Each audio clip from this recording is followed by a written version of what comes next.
शरीर और आत्मा का क्या संबंध है?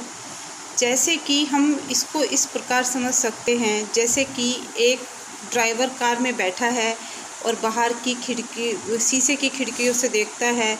ऐसे ही मैं आत्मा इस शरीर रूपी गाड़ी में विराजमान हूँ, भ्रुकुटी के बीच में, जहाँ हम तिलक लगाते हैं।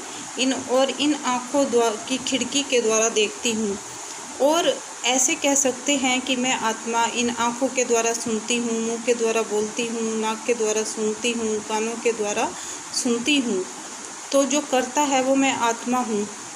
दूसरा एग्जाम्पल हम ऐसे भी कह सकते हैं, जैसे कि शरीर रूपी लेबोरेटरी में हमारा शरीर एक प्रयोगशाला है, मस्तिष्क इसमें कंप्यूटर है और इसको संचालित करने वाला जो भी साइंटिस्ट, ऑपरेटर, वो मैं आत्मा हूँ।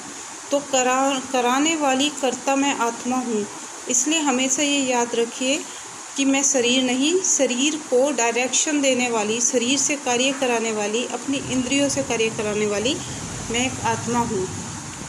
तीसरा एग्जाम्पल हम ऐसे भी समझ सकते हैं कि ये शरीर मेरा मंदिर है। इसमें जो मेरी सबस्टल बॉडी है, जिसको आकारी शरीर कहते हैं, just like the photocopy of this body, वो उसमें विराजमान देवी देवता हैं और उसमें जो जगती ज्योति है वो मेरी आत्मा है, ज्योति बिंदु भ्रुकुटी के बीच में, जहाँ हम तिलक लगाते हैं। और जब हम उस आत्मस्मृति का तिलक लगाते हैं, जब भी हम परमात्मा से ध्यान करते हैं, क्योंकि पूजा से पहले हमेशा दिया जलाया जाता है। इसी तरह जब हम अपनी आत्मस्मृति का दिया जलाते हैं, तभी हम परमात्मा से कनेक्ट हो पाते हैं। इसलिए अपने आत्म स्वरूप में रहना और अपने आप को आत्मा समझना, ये अभ्यास बहुत ज़रूरी है। ओम शांति।